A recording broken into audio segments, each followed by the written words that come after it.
네, 기다리고 기다리던 그 발표가 나왔죠. 오늘 뉴스토마토 끝장 뉴스에서 이 이야기, 제가 지금 이야기하려고 하는 이 이야기 깊이 있게 다뤄보도록 하겠습니다. 4월 1일 화요일이지만 만우절 아닙니다. 제가 이야기하는 거 거짓말 아닙니다.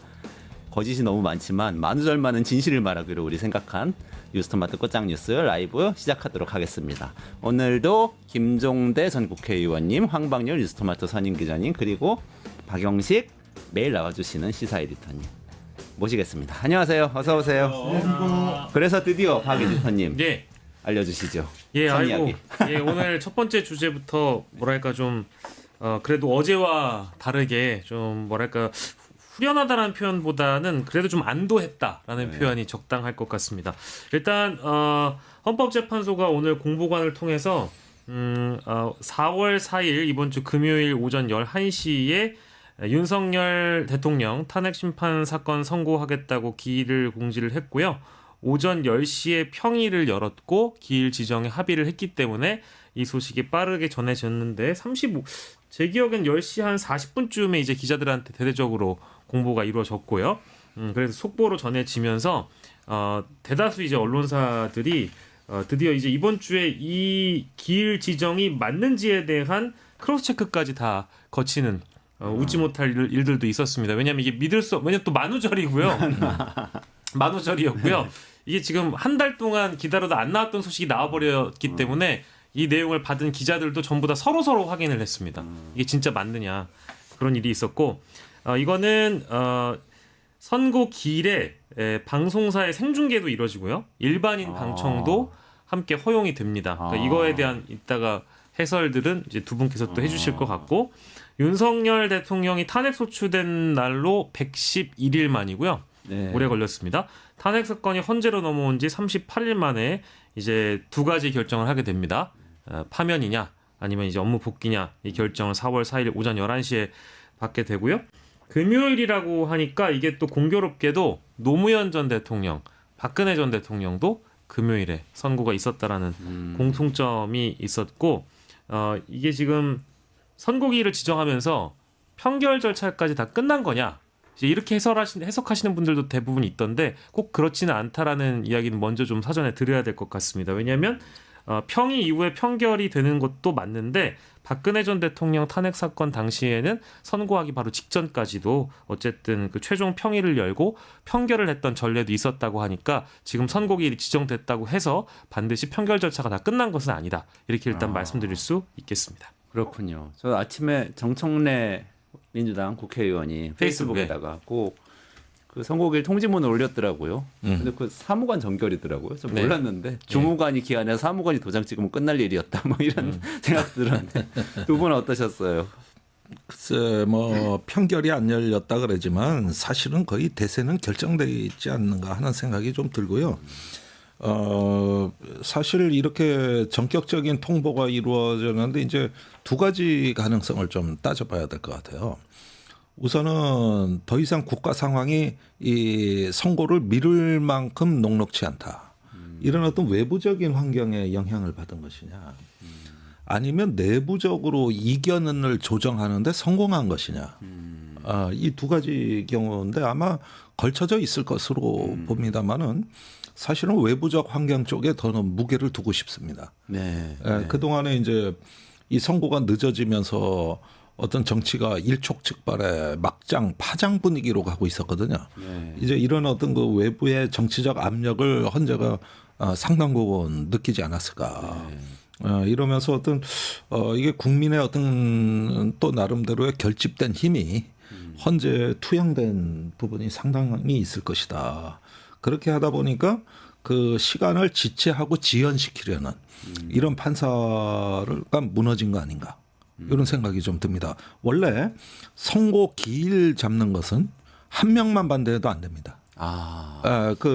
이건 다수결이 아닙니다. 그러니까 저기 헌재의 독특한 의사결정 방식을 좀 이해하셔야 되는데 금요일 날 선고하는 거에 나는 반대한다.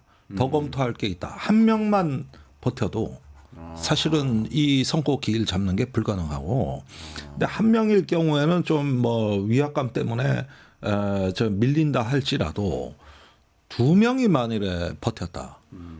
그렇게 되면은 이거 정할 방법이 없습니다. 그러니까 그게 무너졌다. 요게 달라진 거거든요. 네네네. 그렇다면은 저는 대세는 결정됐을 가능성이 대단히 높겠다는 생각이 들죠. 김 의원님 말씀에 뒤에 꼬투리 하나만 붙이면 소장이 그러니까 헌재 소장이 네. 권한으로 이제 정리하고 네네. 이제 며칠 날까지 정리해라 당신 의견을 이렇게 얘기할 수 있다는 거죠. 근데 이제 그거는 자연스럽지 않은 소장의 이제 권한을 사용하는 형태인데 오전에 선고기일 지정 얘기가 나온 다음에 공표된 다음에 아직까지 이런 얘기 소장이 어떤 권한을 행사했다는 얘기는 없습니다. 네. 그런 걸로 보면 지금 의원님 얘기하신 대로 그 안에서 이 중간 과정이 이거는 이제 차후에 더 나와야 되겠지만 적어도 오늘의 오전 현 시점까지로 보면 뭔가 모여진 상황이었다. 이거는 꽤 설득력 있게 추정할 수 있을 것 같습니다. 뭔가 모여졌다. 모여졌다. 근데 모여졌는 게 이제 자발적이라기보다는 다분히 외부의 영향력을 받은. 그래서 이게 예를 들면 평의를 하는데 평결이라고 해도 좋습니다. 자, 압도적 다수가 뭐 금요일 날 이렇게 발표하자, 선고하자. 이러는데 한두 명이 안 됩니다. 이거 더 판결문 쓰는데 시간도 필요하고 어떻습니다. 그러면은 대부분의 어떤 회의체는 그럼 표결로 결정합시다. 이렇게 나가게 돼 있거든요. 네. 근데 헌재 시스템은 그게 아니라는 거예요.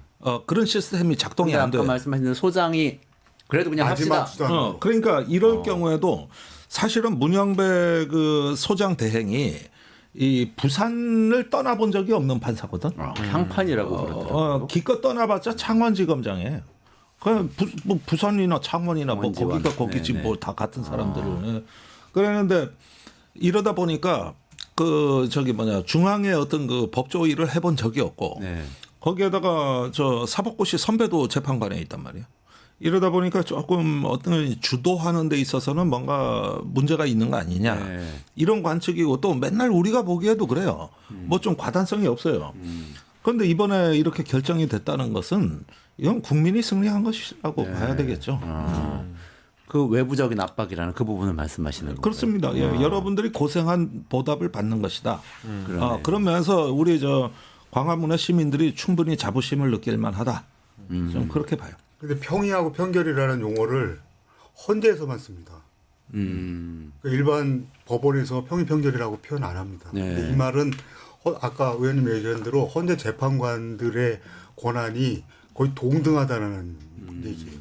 그래서 헌재 소장이 막 직권으로 날짜를 정해서 하는 일들을 거의 안 합니다. 그건 최후의 수단으로 진행합니다. 두 가지가 있는데 하나는 그러니까 기각 의견도 있고 인용 의견도 있어서 의견이 조정이 안 돼서 계속 밀리고 있었다. 이거를 혈득하느라 이렇게 갔을 가능성이 있고 또 하나는 말씀하신 대로 누군가가 좀 더 늦게 해야겠다. 나는 계속 검토할 게 남아 있다. 계속 이렇게 주장해서 계속 평의를 했어야 되는 상황이 두 가지가 있는데요. 어느 쪽이 더 아니 그러니까 보세요. 톨스토이가 이런 말을 했어요. 사람이 행복해지는 이유는 다 비슷한데 불행해지는 이유는 천차만별이더라. 대부분 스토리가 그래요. 네. 이게 된다 그러면은 이유는 간단한 거거든요. 헌법을 위반한 거예요. 5개 그렇다지 쟁점도 아니에요. 이건 되는 쪽으로 사고하면 너무 심플한 사건이에요. 네. 근데 안 되는 사건 쪽으로 사고하면은 이유가 정말 상상밖에 많은 이유들이 튀어나오기 시작을 합니다. 예를 들면 오늘 중앙일보에 나온 것도 꽤 일리가 있던데 검찰의 진술을 증거로 채택했단 말이에요. 이걸 갖고 물고 늘어질 수가 있다는 거예요. 무슨 얘기냐면은 지금 그 민주당 주도로 사법개혁을 한 거에 따르면은 검찰에서 진술을 했더라도 이게 본안 재판원에서 그 진술자가 이걸 부인해 버리면은 증거 능력을 상실하는 거예요. 그렇죠. 네. 이런 쪽으로 사법개혁이 돼 왔단 말이에요. 네네네. 그 피의자 권리 증진으로. 그렇죠. 그런데 지금 뭐 여기에 출석한 사령관들 이진우 뭐 또 여인영의 태도를 보면 지가 진술해놓고 지가 형사재판에서 부인을 할 가능성이 높은 거예요. 그러면은 이걸 헌재가 진술서를 증거로 채택해서 선고를 내렸는데 나중에 형사재판에서 그게 증거 능력을 잃어버리면은 그때는 누가 책임질 거냐. 네. 이게 생각지도 못한 논리거든. 생각지도 못한 논리예요. 본인이 변호인 입회하면서 날인 다 찍고 나도 옛날에 검찰청 하도 가가지고 조사받을 때는 하도 눌러대가지고 퐁퐁으로 아무리 씻어도 이 빨간 물이 안 가시더라고. 내 그런 시절도 있었어. 나한텐 참 흑역사지만. 그랬는데 지가 다 찍었고 이러면은 나도 이제 더 이상 저항할 능력이 없는 건데 지금은 다르다 이거예요. 지금은 가가지고 지가 다 찍어놓고 인주에 뻘건 물 다 엄지손가락에 들었는데 그런데 그때는 딴 생각으로 잘못 알고 그런 겁니다. 이래버리면은 그러니까 이런 일까지도 발생할 수 있다. 이런 걸 다 끄집어들이다 보면은 안 되는 논리는 끝도 없이 나오는 거야. 끝도 없이 나와. 가만히 세부적으로 들어가야 되니까 네. 저희가 지금 임지봉 서강대 법학전문대학원 교수님 연결해 놨거든요. 그래요? 잠깐요. 법률적인 해석을 듣고 다시 제가 김종대 의원님께 말씀 여쭙겠습니다. 전화 연결해 놔서. 네, 임지봉 교수님 나오 계세요? 안녕하세요. 아이고 안녕하세요. 네 고맙습니다. 저희 지금 뭐 김종대 전 의원하고 황방열 기자하고 박영식 에디터하고 같이 스튜디오에서 오늘 그 선고기일 지정한 거 이야기하고 있었습니다. 근데 일단은 선고기일 나오는 거는 빨리 나와야 된다고 여러 방송에서 이미 말씀하셨었는데 일단 반갑게 느끼시죠? 지금도 늦었습니다. 네. 늦었지만 오늘이라도 금요일 날 선고하겠다고 이렇게 공지를 한 것은 그나마 다행이라고 생각합니다. 늦었지만 그나마 다행이다. 교수님 그런데 이게 약간 지금 의견이 우리끼리도 분분한데요. 선고기일 지정이 되면은 결론이 났다고 봐야 됩니까? 또는 이제 판결을 했다 아니면 할 것이다 이렇게 이런 게 정해져 있습니까? 기일 지정하고 어떻게 연결이 됩니까? 판결이라는 것은 맨 마지막으로 이렇게 그 입장을 밝히는 건데요. 그래서 박근혜 대통령 사건 선고 같은 경우는 이제 선고하는 날 아침에 판결을 했습니다. 네. 그런 경우도 있기는 한데 이번에는 워낙에 평일을 지금 한 달 넘게 했잖아요. 그렇죠. 그렇기 때문에 오늘 선고기일을 금요일로 지정했다는 것은 이제 저는 판결까지 끝난 것으로 봅니다. 판결까지 끝난 걸로 보신다. 네. 그러면 결론이 났겠네요. 결론 났죠. 그러면은 어쨌거나 근데 우리가 그동안 생각했던 것보다 너무 오래 걸려서 많은 분들이 좀 이렇게 초조해하시고 괴로워하셨는데 왜 이렇게 오래 걸렸을까요? 저는 오래전부터 이제 8대0 만장일치 인용 결정이 날 거라고 예상을 했었습니다. 네. 왜냐하면 대통령 탄핵 인용의 판단 기준은 노무현 대통령, 박근혜 대통령 때 확고하게 수립이 돼서 이제 적용될 수밖에 없는 기준이 있거든요. 그것이 이제 중대하게 헌법이나 법률을 위반해야 되고 그 중대하게 판단 기준은 이제 헌법 수호의 관점에서 그 대통령직을 유지하게 하는 것이 용납될 수 없거나 혹은 국민의 신임을 배신한 경우이거나 두 가지 중에 하나에 해당되면 이제 중대성이 인정돼서 중대하게 헌법 법률 위반한 경우가 돼서 파면이 되게 됩니다. 그런데 윤 대통령 같은 경우 중대성 판단에 있어서 헌법 수호의 관점에서 이제 용납될 수 있느냐, 즉 헌법 수호의 의지가 있느냐와 관련해서 박근혜 대통령, 그러니까 파면된 박근혜 대통령보다 훨씬 헌법 수호의 의지가 없다고 볼 수 있는 근거들이 많아요. 박근혜 대통령은 그 결정문 잘 읽어보시면 그 박근혜 대통령은 특검이나 검찰의 수사를 받겠다라고 대국민 담화를 통해서 밝히고 나서 그 수사를 안 받습니다. 안 받는 거를 문제 삼으면서 현재 결정문에서 수사를 받겠다고 해놓고 안 받는 것은 헌법 수호 의지가 없다는 뜻이다. 그래서 헌법 수호의 관점에서 대통령직을 박근혜 대통령이 유지하게 하는 것이 용납될 수 없다. 라고 하면서 중대한 위헌 위법 행위라고 하면서 파면을 합니다.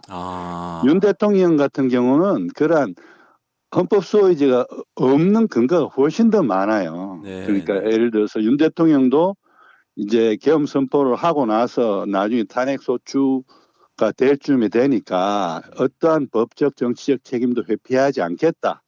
고 대국민 담화를 했는데 계속 회피했잖아요. 네. 그리고 법원이 발부한 정당한 체포영장의 집행을 거부했지 않습니까? 네, 네, 네. 또 서부지방법원이 영장관할권이 없는 법원이라 그러면서 법적 논란을 제기했고 그에 대해서 상급법원이 이례적으로 그 이의 신청을 받아줘서 기각 결정까지 내리면서 적법한 영장 발부라고도 했는데도 계속 사법부를 흔들어서 네. 결국은 서부지법 난입 사태를 초래합니다. 네, 네, 네. 이러한 윤 대통령의 언행들이 있는데 박근혜 대통령보다 훨씬 더 심한 헌법수 의지를 의심할 수밖에 없는 그런 근거들이 있는데 이걸 두고 어떻게 윤 대통령에게 대통령직을 유지하게 하는 것이 헌법소의 관점에서 용납될 수 있다고 판단할 수가 있겠습니까? 네. 그래서 저는 기각 의견은요. 네. 그러니까 30년 정도 판사 생활을 한 이 8명 네. 헌법재판관들이 절대 못 쓴다고 봐요. 논리적으로 이 문장 구성이 안 된다고 봅니다. 네, 네, 네, 네. 그렇기 때문에 쓴다면 아마 반대 의견이 있다면은 각하 의견으로 반대 의견이 있을 수 있다. 반대한다면 각하로 할 것이다. 예. 그렇지만 그게 최대한으로 잡아봤자 2인의 각하 의견일 겁니다. 아, 왜냐하면 3인의 각하 의견이었으면 그 5대 3이 되잖아요. 네, 네, 네. 5명이 인용이라고 하고 3명이 각하라고 할 경우는 결국은 그러니까 기각이 돼요. 그게 네. 인용이 안 된다고요. 네, 네, 네, 네. 그랬는데 오늘 선고기일을 잡았다는 것은 네. 그러니까 5대 3은 아니다라는 것을 의미하는 거라고 저는 생각합니다. 그리고 네. 더더욱 그런 심정을 제가 굳게 가지게 되는 것은 저 마녀 후보에 대해서 네. 저 한덕수 총리가 임명장을 주지 않는 것에 대해서 야당이 강하게 문제 제기를 하면서 오늘 밤까지 기다려보고 만약에 그래도 임명장을 안 주면 내일부터는 이제 중대 결심을 하고 온갖 수단을 강구하겠다고 했잖아요. 네네네. 탄핵을 암시한 거죠. 예, 그러면서 금요일 날 선고하는 거를 오늘 공지했지 않습니까? 아, 네네. 원래 선고기일 공지는요, 선고일 2, 3일 전에 해요. 네네네. 그래서 내일 공지를 해도 금요일 날 할 수 있다고요. 네. 그런데 마녀 후보가에게 임명장을 이제 한덕수 총리가 안 주는 걸 오늘 밤까지 보고 그래서 내일 그 야당이 정말 어떤 수단을 강구하는지를 보고 네. 이렇게 선고기일을 내일 금요일 날 하겠다고 지정할 수도 있었거든요. 네네네. 그런데 오늘 이렇게 기일을 지정한 것은 무엇을 의미하느냐? 그러니까 마은혁 헌법재판관 후보가 재판관으로 들어오건 말건 그게 상관없이 이미 결정은 났다는 걸 의미합니다. 아, 그렇군요. 그렇기 때문에 5대 3은 될 수가 없다는 거예요. 아, 그렇군요. 아. 그런데 기각 의견은 쓸 수 없고 그래서 나중에 하여튼 그런데 원래 정상적으로 순조롭게 평의가 진행돼서 법리적 판단만 했다면은 저는 3월 14일에는 만장일치 인용 결정이 나왔었어야 된다고 생각해요. 네네네. 근데 이게 지체되고 4월 4일까지 미뤄진 이유는 그중에 극소수나 소수의 재판관들이 나중에 이제 지금 현재로서는 인용 결정에 가담할 수 없다라고 네. 이제 고집을 부린 것 같아요. 그러면서 그분들이 왜 그러면 지금 현재는 그 인용 결정에 가담할 수 없다고 했겠느냐? 법리적인 판단이 아니고 정치적인 고려에 의해서 그걸 일단 결정을 지체하자고 한 것이 아닌가, 지체시킨 것이 아닌가. 예를 들어서 저는 윤 대통령 탄핵 심판과 그다음에 이재명 대표의 항소심 선고는 전혀 별개의 사건이고 서로 영향을 미칠 수 없다고 생각했는데 이게 윤 대통령 탄핵 선고가 지체되는 것을 보면서 법리적으로는 이제 이미 결정이 났어야 되는데 왜 지체될까를 곰곰이 생각해 본 결과 그러한 이재명 대표의 항소심 선고도 고려한 것 아닌가. 그러면서 그 이유로 선고를 해도 이유로 하자고 지체시킨 극소수나 소수의 재판관이 있었던 것 아닌가. 그런 의구심이 강하게 듭니다. 교수님 마지막으로 짤막하게 이것만 여쭤보겠습니다. 각하 네. 의견을 누군가 쓴다면 네. 어떤 이유로 각하 의견을 쓸 수 있다고 생각하십니까? 근데요, 사실은 각하 의견을 쓰는 것도 자기 모순이에요. 왜냐하면 각하 의견을 쓴다면 그 근거는 아마 윤 대통령이 탄핵 심판 과정에서 제기했던 절차적 하자들, 즉 형법상의 내란죄 위반 여부를 이제 형사재판으로 미뤘잖아요. 네네네네. 그런 거라든지 혹은 내란죄 공범들에 대한 그 검찰 조서나 수사 기록 등은 이제 개정된 형사소송법에 의하면 피고인이 부인해 버리면 증거로 채택할 수 없는데 헌재는 채택했잖아요.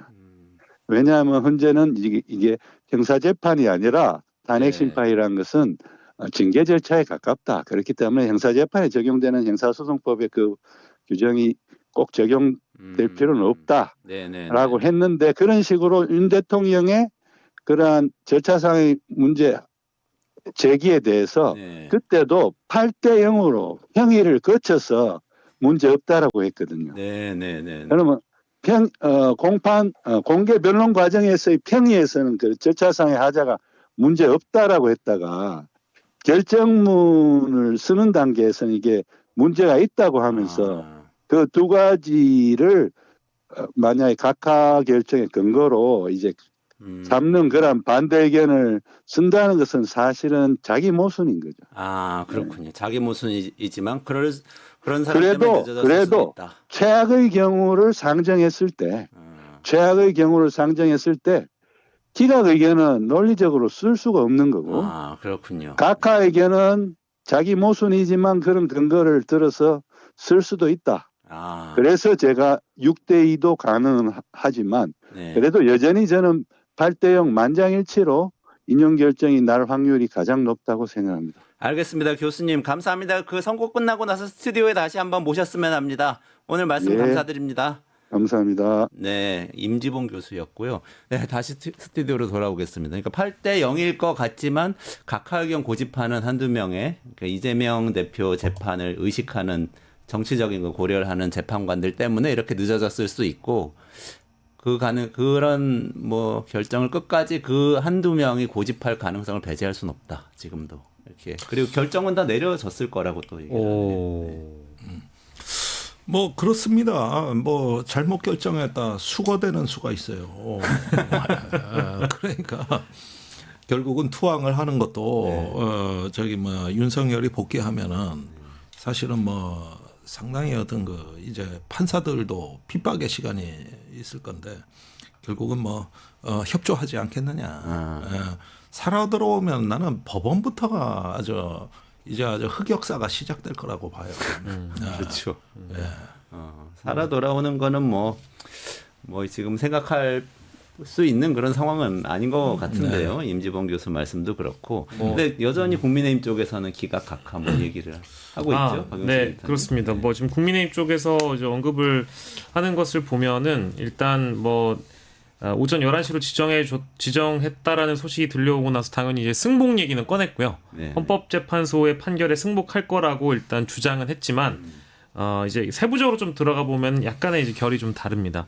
일단 권영세 비대위원장은 승복해야 된다라고 얘기를 하면서도 당연히 기각을 좀 희망을 하지만 어떤 결론이 나올지는 알지 못하지 않겠느냐 해서 이제 탄핵 기각이 유리하다고 보느냐라는 이 질문에는 그냥 희망한다 정도로만 답변을 한 거고 사실 이 헌법재판소 기일 문제 가지고 가장 많이 관심을 받았던 국민의힘 정치인은 이제 윤상현 의원이잖아요. 네. 그러니까 윤상현 의원 같은 경우에는 뭐 당연히 이제 기각과 각하가 되는 것이고 이 신속하게 선고하는 것은 뭐 국민의힘이나 민주당 모두가 원했던 바이기 때문에 뭐 전혀 이상한 일이 아니다라는 그런 반응이라면서 이 헌재가 빨리 선고해서 민주당발 입법 쿠데타를 막아야 된다. 이제 이 말까지 함께 했습니다. 민주당 쪽에서는 뭐 당연히 8대 0 전원 일치에 합의된 판결이 나올 거라고 주장하시는 분들이 절대 다수이고요. 뭐 그 중에 뭐 7대 2다, 6대 2다 이런 어떤 스코어나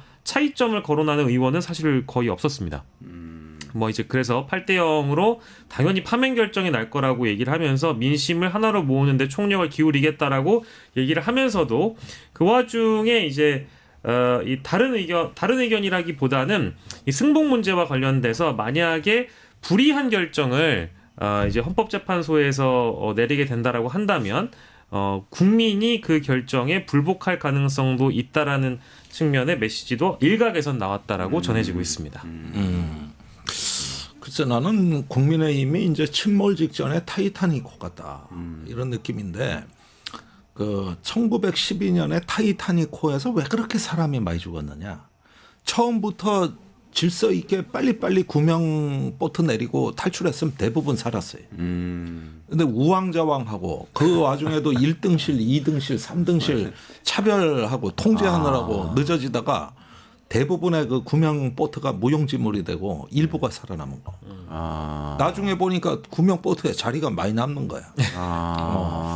그리고 배 안에서는 우왕좌왕하다 그냥 가라앉아 버렸단 말이에요. 그 영화 타이타닉 보셨나?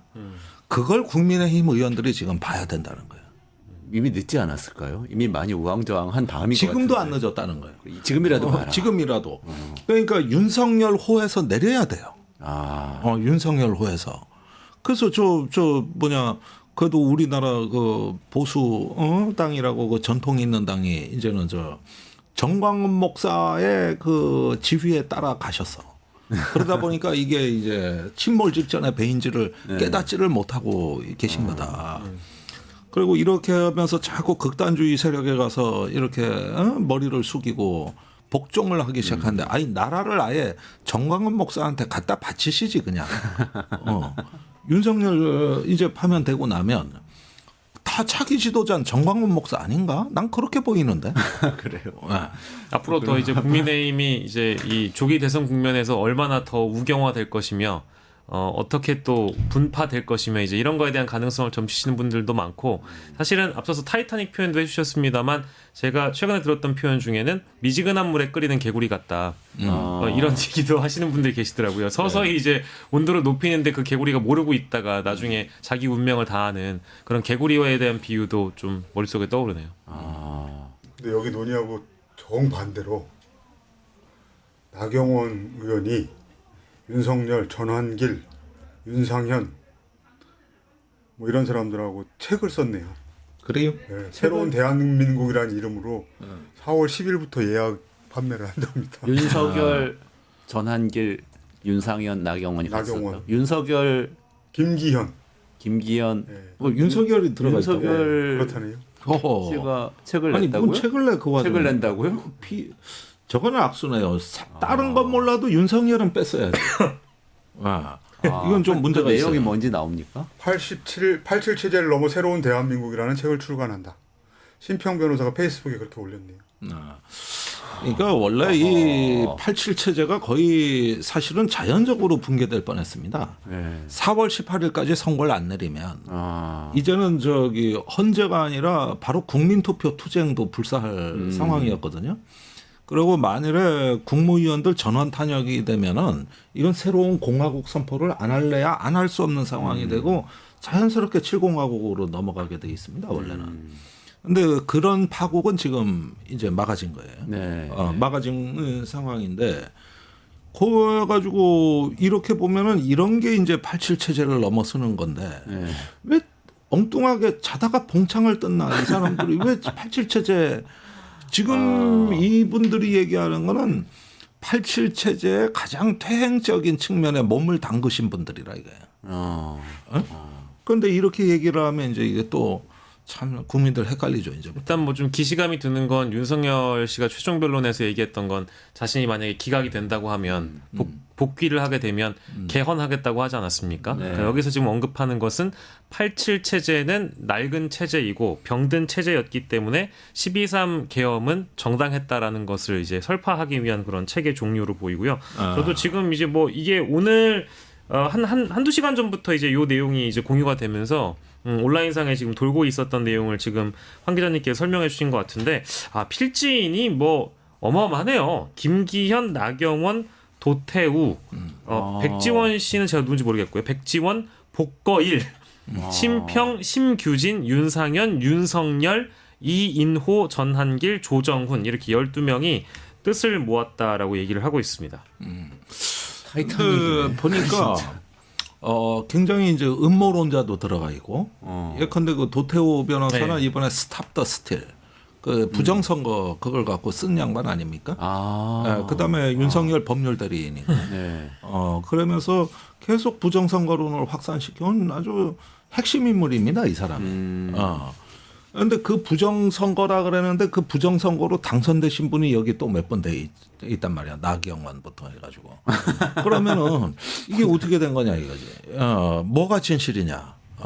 이런 부분 해가지고 그냥 그 집에서 왜 먹다 남은 왜 반찬들 있잖아. 냉장고에. 네. 그 한 달 된 것도 있고 열흘 된 것도 있고 사실은 버려야 될 반찬들 네. 싹 긁어 모아가지고 무슨 개밥 주듯이 양푼에 넣어가지고 그냥 섞어버린 거예요.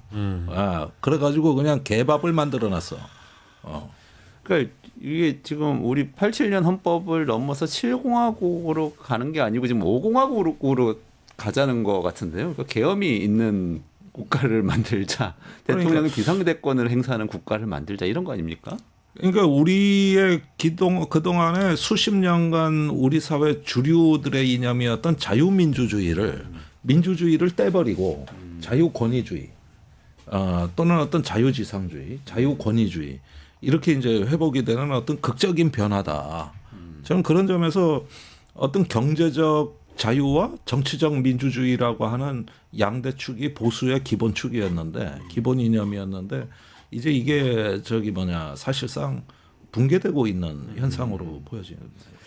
근데 그래도 지금 이 순간까지는 헌법재판소의 최종 선고가 내려지지 않았으니까 책을 내도 뉴스가 또 되고 또 뭐 이런 기각이 될 것이다, 각하가 될 것이다 뭐 이런 전망도 하고 그러지만 사실 우리가 전망하는 대로 8대0 또는 최악의 아까 임지봉 교수가 얘기하셨던 최악의 경우 2명이 각하 의견 내고 6명이 인용해가지고 인용이 된다 하더라도 파면이 일단 되고 나면 그럼 바로 이 모든 상황은 진짜 김종대 의원님 말씀하신 것처럼 침몰한 타이타닉 같아지지 않을까요?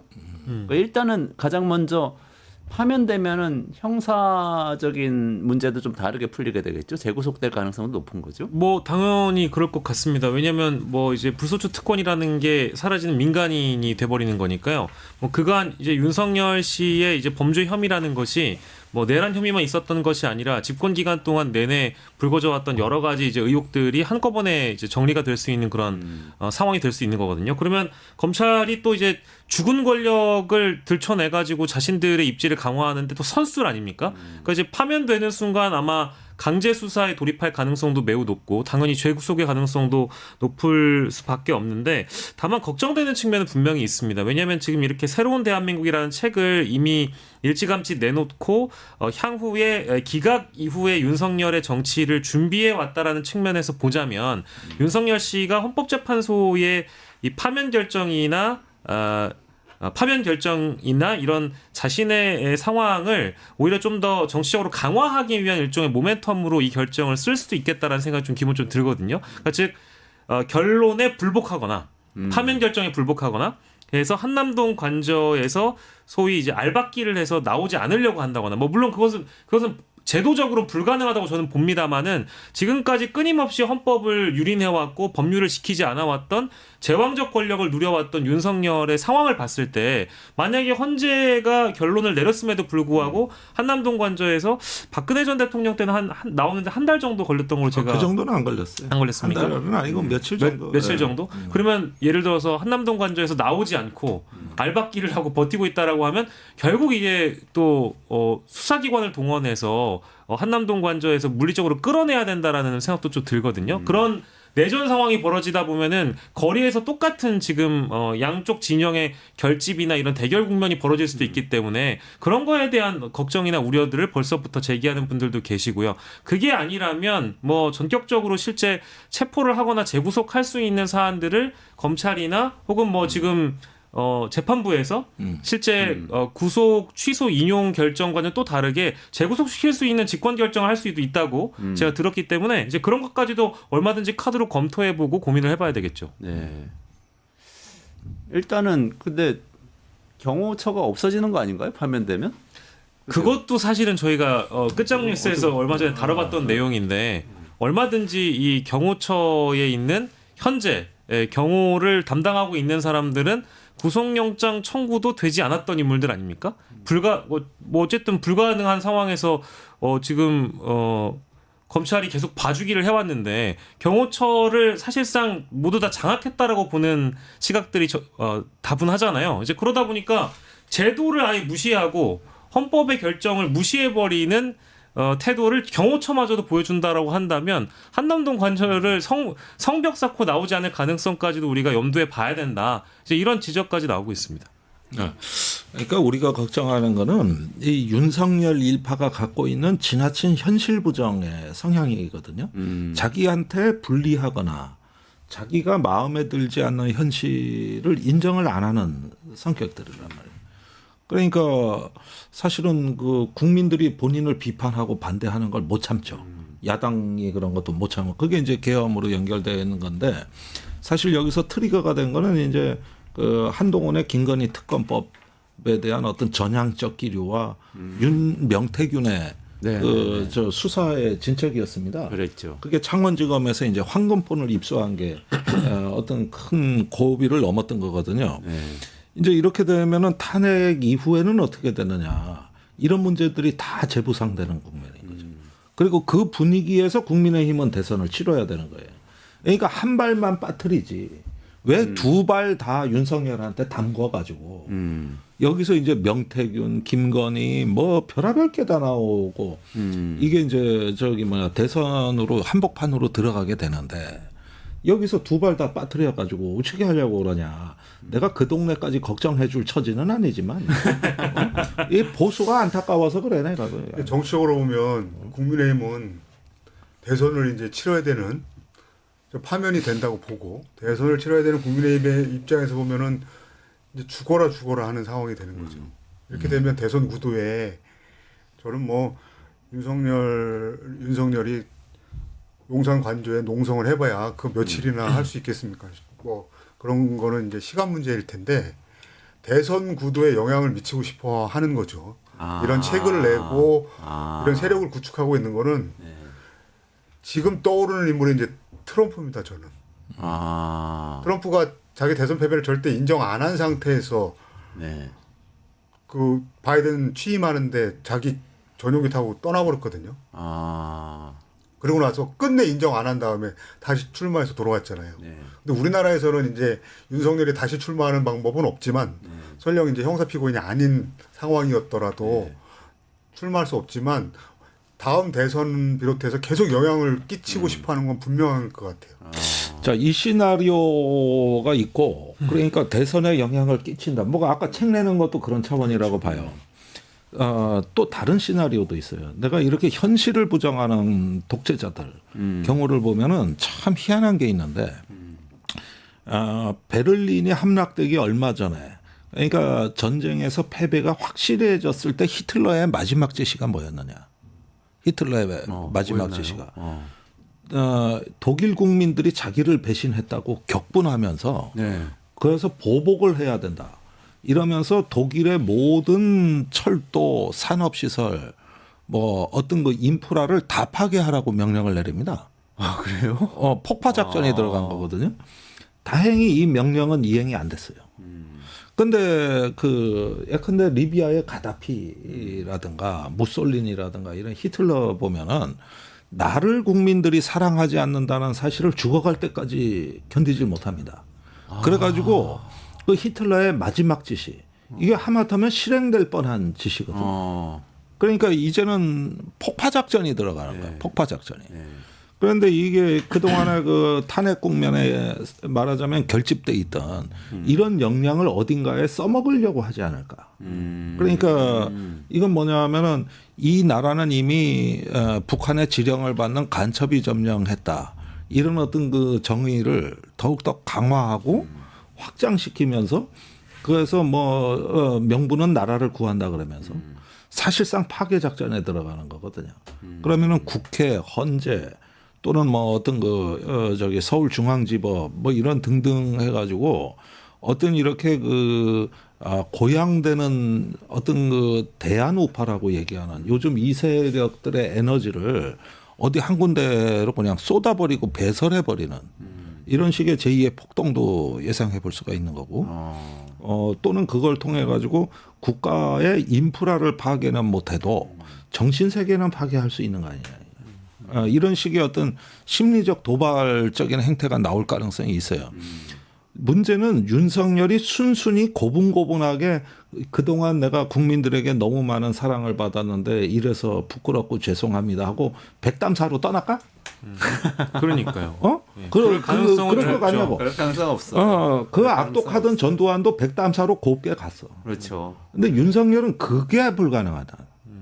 그게 불가능하단 말이에요. 이때니까 여전히 탄핵이 돼도 위험하긴 마찬가지라는 거예요. 저 내란죄, 외환죄 외에는 형사소추가 이제 되는 안 되는 대통령이었잖아요.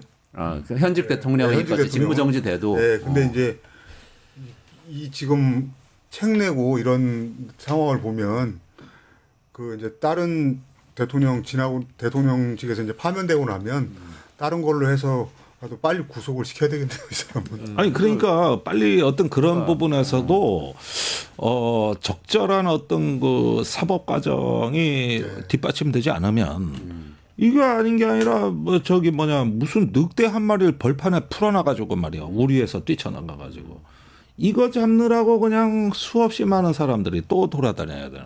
그러니까 한남동만 해도 잘 통제된 기간이지만 어디 아크로비스탈 간다. 네. 뭐 어디에 있는지도 몰라 이제 어디에 있는지도 이런 것들도 위험 요인이에요. 불안 요인이라고요. 그러니까 이게 이제 그 구속 취소 결정이 나오고 나서 검찰이 즉시항고 포기한 다음에 이제 민간의 영역으로 다시 윤석열 씨가 돌아왔을 때 이제 현직 대통령 신분으로 그 여론전에 돌입하면 어떻게 하느냐. 네. 실제 이 어떤 연단에 올라가서 연설을 하거나 이렇게 되면 더 많은 군중들이 그 집회에 몰리고 물리적인 갈등이 또 생겨나지 않을까 이런 걱정들을 많이 했었잖아요. 네. 근데 지금 만약에 파면 결정이 내려지고 나면 가지고 있는 게 없습니다. 윤석열 씨가 갖고 있는 건 오직 자신을 따르고 있는 정치 세력들 혹은 꼭 정치인들이 아니라고 하더라도 아스팔트 극우들을 모아가지고 자신이 얼마든지 자신의 세력으로 재편할 수 있다는 자신감이 있는 사람이잖아요. 그러면 구속이 한번 풀려났던 사람이 다시 재구속된다는 게 그만큼 끔찍하게 싫다는 거 아닙니까? 그럼 재구속되지 않기 위한 어떤 발버둥을 이든 다칠 텐데 그것까지 염두에 보고 대비하지 않으면 우리 사회의 갈등 요인이 여전히 잔존한 채 대선으로 넘어가게 되는데 과연 그것이 대선 후보들끼리의 대결일지 아니면 윤석열과 이재명의 대결일지 그건 좀 지켜볼 일이다. 혹시 그 대통령 그만두면 대통령에 다시 출마할 수는 없잖아요. 우리 단임자니까. 근데 딴 거는 출마할 수 있어요? 뭐 있어요. 국회의원이나. 국회의원 출마 예를 들면 가능합니다. 전광훈 정당의 비례대표 1번으로 윤석열 이런 거 가능한 겁니까? 이런 뭐 그거야 뭐 상상의 영역 아닙니까? 그래서 한 5% 나오면은 국회 나올 거 아닙니까? 근데 그거는 총선은 2028년이고 그러네. 지방선거가 있네. 지방선거는 내년 2000 서울시의원 내년 비례대표 이런 거 나오면 되잖아요. 아니 서울시의원은 글쎄 너무 급이 그러려면 뭐 기초의원 어디 동에서 출마하지 뭐 그런데 그렇게 되면은 이제 희화가 되니까 그런데 사실은 뭐 그런 것보다는 장외 대통령 노릇을 하지 않을까. 극우 세력의 대통령 노릇. 그렇죠. 이러면서 사실은 윤석열 구속 취소가 이래서 뼈 아픈 겁니다. 네, 맞습니다. 예, 그러니까 그 계속 있으면은 이런 정도까지는 걱정 안 해도 됐다고. 그러니까. 근데 풀려 나오고부터 완전히 국민의힘이 윤석열 일당 체제가 된 거예요. 네. 그리고 당 지도부가 풀려난 이튿날 가서 머리 조아리고 그랬잖아요. 그런데 작년 12월에 한번 기억해 보십시오. 12월 6일 날 한동훈 대표가 뭐라 그랬느냐. 윤석열 제명 출당을 위한 윤리위 소집을 지시했다. 맞아요. 지시했다 그랬어. 할 예정이라가 아니야. 맞아. 그래서 그 절차가 실제로 들어가 있었고 그 다음에 저기 윤석열 담화를 보고 저 피의자가 범죄 자백한 거다. 이렇게 얘기해서 그때만 해도 이랬어요. 그랬던 당이 지금 완전히 저기 뭐냐 이렇게 변한 거라고. 그 1월만 하더라도 회색지대에 있었어요. 윤석열이 한남동에서 체포되니 많이 할 때 그때 당 지도부는 안 갔습니다. 한남동 시위. 그리고 의원들이 이렇게 간 거 개인 자격으로 간 거라고. 맞아. 그것 때문에 뭐 욕을 먹었다라는 설도 있고. 그러다 최고위원이 한 명이 간 거예요. 네. 이것 때문에 이제 논란이 커진 거거든요. 지금은 어떻습니까? 아예 당 지도부가 관저로 그러니까 완전히 변해도 너무 변한 거예요. 그러면은 이제는 그 뭐 저기 뭐냐 진짜 윤석열하고 이제 완전히 절연을 해야 되는 시점이 왔을 때 이게 안 된다는 거예요. 그 12월 1월만 해도 그건 가능했다고. 네. 그때 막 국민의힘이 뭐 온갖 탄핵 반대 뭐 별의별 짓은 했어도 여지는 있었다고. 근데 지금 그게 없어져 가지고. 여론조사 믿고 그랬던 거죠 그때는. 여론조사에서 조금 그 보수 세력이 결집하는 것 같으니까 국민의힘이 이쪽으로. 아니, 처음에 국민의힘의 의원들도 국민 무서운 줄은 알았죠. 네. 그러다가 어느 날 보니까 살아나는데 30%를 넘어 40% 가까이 간다. 탄핵 반대가. 이거 국민의힘 고정표는 다 결집한 겁니다. 이게 어디요?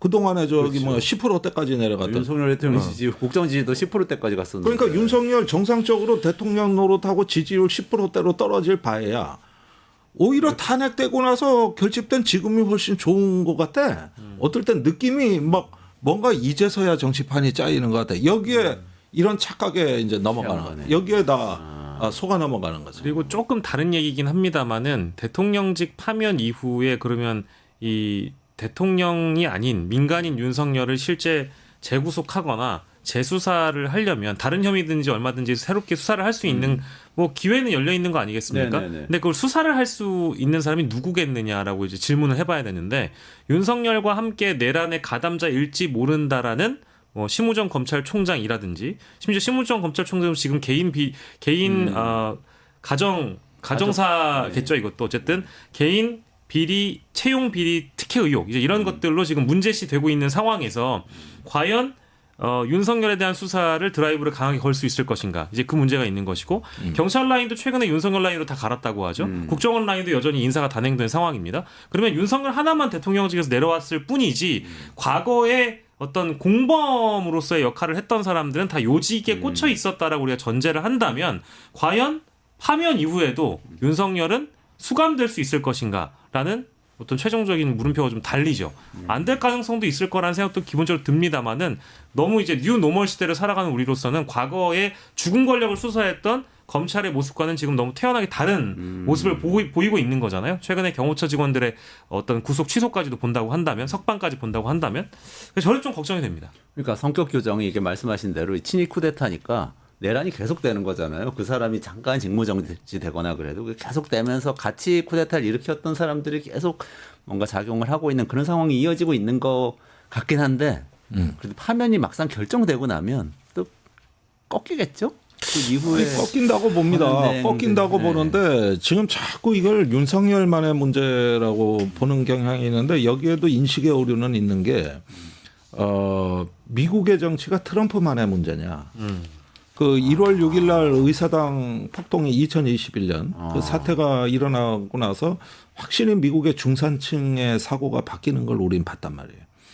그러니까 그 뉴욕 타임즈 표현대로라면은 우리가 몰랐던 분노의 빅텐트가 형성됐다. 그게 뭐냐면 1월 6일 날 그 의사당에 난입한 폭도가 처음엔 분노한 백인 노동자라 그랬는데 FBI 수사가 진행되면서 보니까 올림픽 수영 상관왕, 기업체 임원, 멀쩡한 사람들이었죠. 공무원, 그렇죠. 교사, 군인. 그러니까 가장 미국을 대표할 만한 사람들이었다는 것이죠. 우리 지금 서부지법 난동 사태 그 보면은 지금 재판 소식들 보면은 의사, 치과 의사, 기업체 대표가 있고 이런 분들이 있거든요. 그러니까 이것도 하나의 뭐냐면은 우리 사회의 중산층이 과거의 민주주의의 균형자로서 어떤 그 하나의 사회적인 어떤 토대를 이뤘다면은 최근에 이제 중산층이 붕괴되면서 이 사람들이 분노 집단으로 일부분이 떨어져 나가기 시작을 하면서 그러면서 이제 극단적인 생각 또 전복적인 사고를 하기 시작했다는 겁니다. 그런 분노의 빅텐트가 지금 한국에서 형성이 되고 있는 거거든요. 아. 그러니까 이런 부분에서 보면 생각보다 간단치가 않습니다, 이 문제가. 여전히 윤석열 씨는 그 텐트의 기둥 역할을 파면 뒤에도 계속 하려고 예. 노력하고 있는 거라고 책도 내시고 예. 하면서 그렇게 봐요. 그렇죠. 그래서 그 텐트를 크게 치겠다는 이야기가 되는 거거든요. 그래서 이 왜 음모론에 사람들이 그러면 관심을 갖고 포섭이 되느냐? 첫째, 이 분노가 지혜의 감정을 완전히 녹슬게 만들고 그러면서 사실은 망상에 빠진 사람이 오히려 더 매력적이고 결단력이 있어 보이는 거거든요. 착각에 빠지는 거거든요. 여기서부터. 그런데 이런 부분들을 우리 민주주의가 제대로 정리해낼 수 있느냐. 저는 지금 민주주의 갖고는 안 된다고 봐요. 더 강하고 견고해진 어떤 민주주의로 진화하는 과정이어야 이것이 되는 것이지 이런 부분들이 결코 간단치는 않을 것이다. 아, 정말 경각심을 갖고 지켜봐야만 되는 그런 상황이네요. 네. 일단 4월 4일 금요일로 4월 4일 금요일 오전 11시입니다. 11시에. 아 그리고 참고로 그 역대 탄핵소추안이 인용됐던 사건들은 이게 재밌는데요.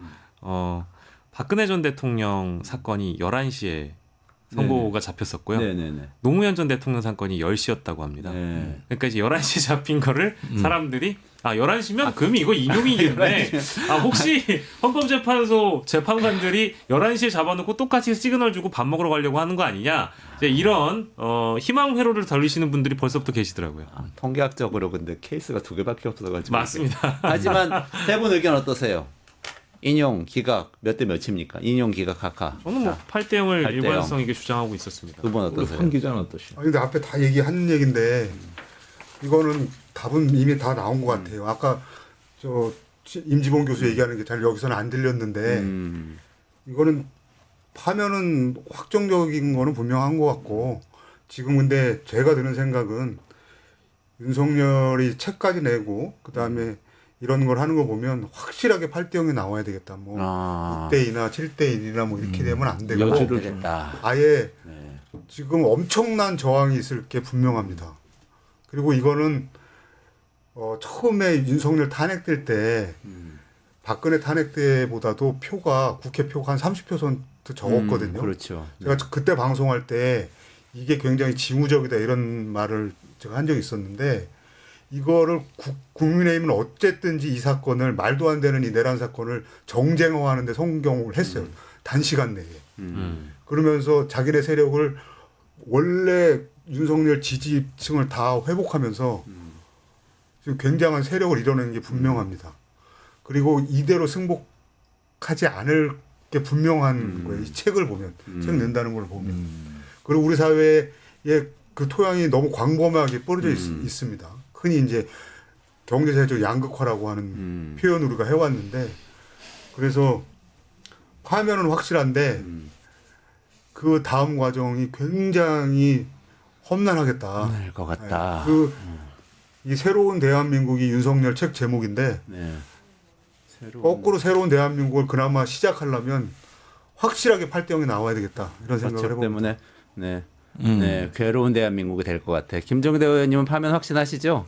정리해야 될 것 확신을 같아요. 합니다. 예. 네. 그러니까 이제 우리는 포스트 윤석열을 또 진지하게 고민을 해야 된다. 파면 이후를 고민해야 되는데 이때는 진짜 민주주의 역량이 이번 기회에 굉장히 성숙하고 강해지지 않으면 대한민국이 위험해질 수도 있다는 거. 네. 생각보다 취약했다. 취약했다. 그리고 한 가지 평가를 더 하자면 국민의힘이 변화무쌍한 사법 카르텔의 실력은 보여왔거든요. 뭐 기각을 각하로 슬로건을 변경하면서 시간 끌기를 했다든가 많이 맥혀들었고 예측도 들어맞은 게 많아요. 근데 이게 이런 어떤 법기술자를 앞세운 이런 것들이 전략적 수준에서 이루어지진 않았다는 거예요. 우리가 잔수에 흔들린 거예요. 전술적 차원에 불과했다는 거예요. 대세를 못 바꾸는 거거든. 그러니까 전술적 공세에 우리가 시달린 것이다. 그럼 어떻게 해야 되느냐? 우리가 그렇게 변화무쌍한 전술이 있냐? 없어요.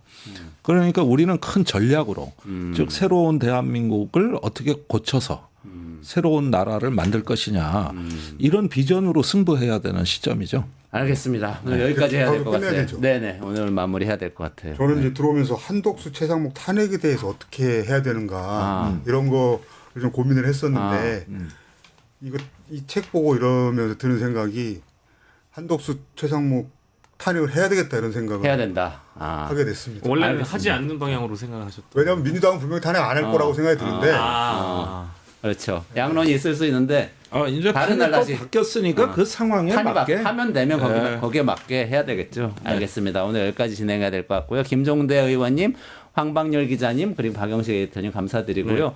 오후 5시 끝장 뉴스 매일 라이브로 진행하고요. 조금만 기다리시면 끝내주는 경제에서 중국 증시 이야기 전병서 소장하고 같이 이어서 진행하겠습니다. 세 분 감사합니다. 고맙습니다.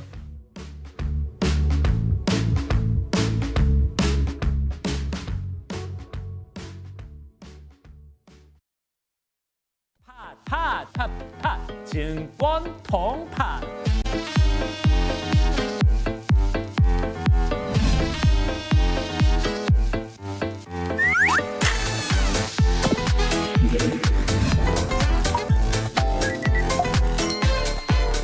매일 낮 12시에 많은 참여 바랍니다.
안녕하세요. 이원재입니다. 이원재 끝내주는 경제 4월 1일 화요일 라이브 시작하겠습니다. 오늘은 전병서 중국경제금융연구소장 모시고 지금 뜨겁게 타오르고 있는 중국 금융시장 어떻게 될지 전망하는 시간 가져보도록 하겠습니다. 안녕하세요. 어서 오세요. 안녕하십니까? 네. 보내주신 그래프가 너무 흥미로운데 중승미강이라는 말이 있습니까? 없습니다. 그냥 이게 무슨 뜻입니까? 이렇게 된 겁니다. 그래서 요즘 뭐 최근 한 두세 달 보면은 뭐 중국은 슬슬 계속 올라가고 미국은 이제 밑으로 조정받는 이제 그런 현상이 나타나는 것 같아요. 중국은 올라가니까 승이고 미국은 하강하니까 강입니까? 그렇습니다. 그런 경향이 나타나고 있다. 그렇습니다. 올라간다는 게 이게 지금 주가를 말씀하시는 그렇죠. 겁니까? 그래서 아마 그 차트 보시면은 뭐 그림이 그 어떤 신문사가 만든 건데 극명하게 보여지죠. 차트 좀 보여주시죠. 네. 네. 나오고 있습니다. 그래서 뭐 결국은 이게 이제 리더의 입인 것 같아요. 그래서 이게 이제 뭐 싸움하는 입하고 경기 부양하는 입의 차이를 돈이 정확하게 판단하는 거 아닌가. 그래서 오늘이 우리도 뭐 탄핵 선고 기일이 나왔지만 이제 내일 지금 4월 1일이니까 전 세계가 다 이제 쫄고 있는 것 중에 하나는 4월 2일에 트럼프가 이제 뭐 어떻게 보면 전 세계를 상대로 관세 전쟁을 벌이는 거죠. 근데 거기에 반해서 중국 같은 경우는 뭐 굉장히 아이러니지만 미국은 보호주의하고 중국은 요즘 아주 뭐 신났습니다 보면은 자기네가 보호무역이 아니라 자유무역의 무슨 뭐 이 리더처럼 그렇게 액션을 하는 거죠. 그래서 트럼프하고 정반대로 하니까 그래서 뭐 최근에 보면은 전 세계 글로벌 CEO들 84명인가를 불러서 북경에서 이제 포럼도 하고 또 그 끝나고 나서 한 40명 정도의 정말 엑기스트들만 모아서 또 시진핑하고 이제 뭐 회의하고 그리고 바오 포럼도 하고 그래서 전 세계 기업들을 중국이 이제 끌어들이는 듯한 느낌 뭐 이런 게 있는 거죠.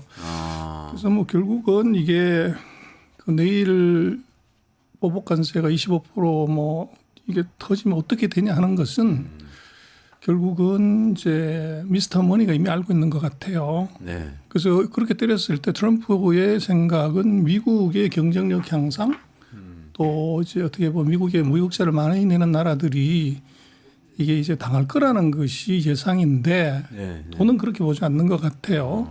그래서 어제 보면은 뭐 미국 같은 경우도 이게 나스닥은 빠졌고 S&P 정도만 조금 올라가는 그런 특징이 나타났고 그래서 오늘 같은 경우에 이제 하루를 앞뒀다고 그러면 중국은 이게 문제가 돼야 되는데 네. 네. 이게 중국이 주가가 빠지질 않아요. 아. 그래서 그렇게 놓고 보면 트럼프의 그런 그 보편 관세 뭐 이런 것에 대해서 시장이 뭐 큰 효과 없다 이렇게 보는 것 같아요.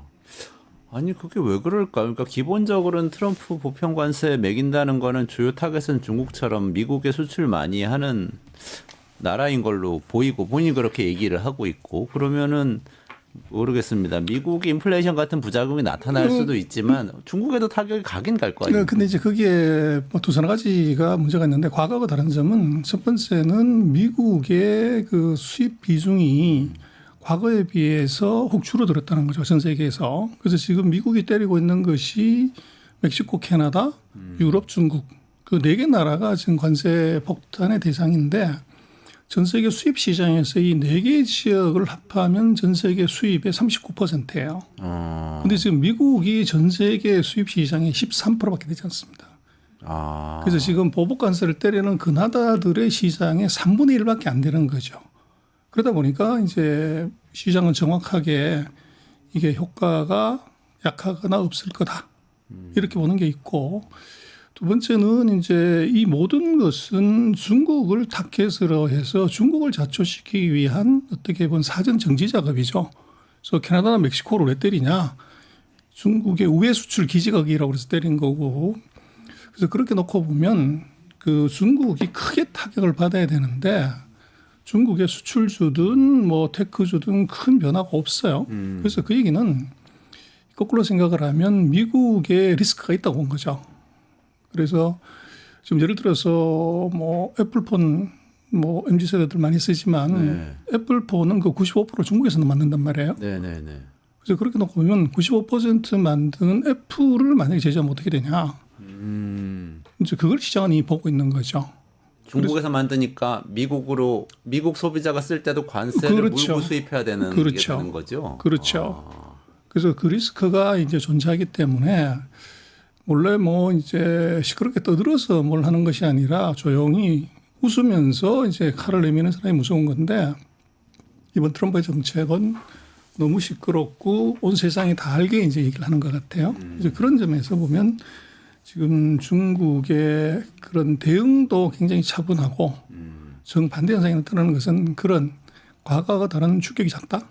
두 번째는 이게 중국도 대응할 수 있는 카드가 있다.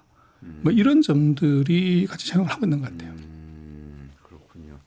지금 아까 트럼프 취임하자마자 미국 증시는 떨어지고 중국 증시는 올라가고 이 현상이 벌어지고 있다는 거 말씀하시면서 이제 관세 전쟁의 여파가 사실 중국에 그렇게 불리한 게 아닌 것처럼 시장에서 나타나고 있다 이렇게 말씀 주셨는데 미국 증시는 지금 떨어지고 있는 상태인가요? 뭐 계속 조정이죠. 예. 계속 안 좋은 상태인가요? 그러면은 그거는 여러 가지 분석이 있는 것 같아요. 빅테크 주식도 너무 많이 올랐었다 뭐 이런 뭐 얘기도 여러 있고요. 가지가 있을 수 있는데 그래서 뭐 지금 살아있는 투자의 신이 누구냐 그러면 워런 버핏이죠. 네. 그래서 뭐 이 수많은 전문가들이 예측을 하지만 최근 10년 동안 놓고 봤을 때 가장 어떻게 보면 정확도가 높은 사람이 역시 워런 버핏 90대 어르신이 맞췄는데 보시면은 이제 워런 버핏의 포트폴리오가 최근 나온 데이터로 보면은 현금 비중을 펀드의 현금 비중을 50%까지 올렸어요. 그래서 전체 펀드의 절반 팔아가지고 현금을 갖고 있다는 거죠. 그래서 그 얘기는 이제 리스크가 있다고 보는 것이고 지금 미국의 시가총액이 GDP의 몇 배냐 내를 보면 사상 최대로 지금 높아져 있어요. 그래서 그 부분에 있어서 이제 워런 버핏이 우려를 하고 있는 걸로 보여지고 그다음에 이제 그런 고점 논란에 대해서는 그 워런 버핏으로 시각으로 본다면 이 포트폴리오를 대대적으로 조정을 하는데 뭐를 팔았냐. 이게 굉장히 중요한데 지금 1년 내내 뭐 팔고 있는 것이 애플이에요. 그래서 이게 이제 주는 의미가 뭐냐는 건데, 그래서 예를 들면 지금 애플은 미국의 시가총액 1위죠. 네. 그래서 외국인이 이 한국의 삼성전자를 계속 판다. 한국의 가장 큰 손이 삼성전자를 계속 판다고 하면 우리도 뭔가가 이게 조금 이상하다고 본 거죠. 그렇죠. 근데 지금 미국의 최대 큰 손인 워런 버핏이 1년 내내 지금 애플을 팔고 있다. 요것의 의미는 바로 미국의 소위 말하는 트럼프 리스크. 이게 있다고 보는 것 같아요. 그래서 현금 보유 비중을 계속 높인다는 것은 리스크에 대응하는 것이고 거기에 이제 상징적인 의미가 이제 애플의 비중을 줄이는 것. 이제 거기에 그 지금 미국 시장을 보는 데 있어서의 그 팁이 될 것 같아요. 그게 어떻게 보면 좀 의외네요. 뭐 흔히 거품이 있다 그러면 엔비디아, 테슬라 뭐 이런 기업들 주가가 너무 과대평가된 거 아니냐 이런 얘기는 많이 있었는데 애플은 그래도 꾸준히 스마트폰 계속 잘 팔고 있는 걸로 다들 인식을 하고 있는데요. 근데 이제 거기에 리스크는 트럼프 리스크죠. 그래서 애플은 뭐 만들고 있는 제품의 95%를 중국에서 만들고 5%만 인도에서 만들기 때문에 미중이 붙었을 때 트럼프의 지금 관세 정책의 최대 피해자가 애플이 될 수 있는 가능성이 있는 거죠. 그래서 만약에 애플 공장을 6개월만 영업 정지시키면 어떻게 되냐? 그러면 이건 이제 엄청난 리스크가 존재하는 거죠. 그래서 이제 제가 볼 때 워런 버핏 걸 보고 있고 또 워런 버핏이 또 재미난 것은 그 우로 전쟁이 터졌을 때 아무도 관심 갖지 않았던 일본의 종합 상사 주식을 샀었어요. 그래요. 네. 그래서 야 이건 뭐냐 그랬더니 이제 2년 지나고 봤더니만 히토류 가격이 폭등을 하고 광물 가격이 폭등하면서 일본의 종합 상사들이 자원 개발을 벌써 30년째 하고 있기 때문에 그게 최대 수혜자가 일본 종합 상사였던 거죠.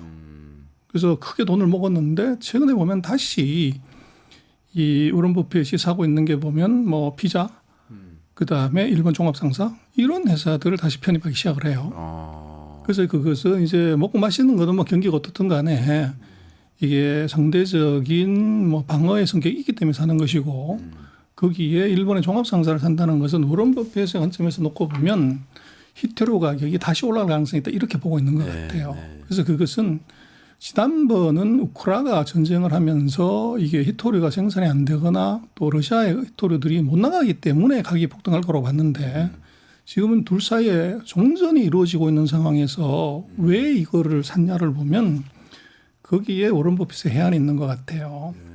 그래서 미국과 중국이 이제 무역으로 붙었을 때 중국이 쓸 수 있는 카드는 아까 그 두 개 카드 말고 하나 숨겨진 카드가 뭐냐면 히토류 광물 카드입니다.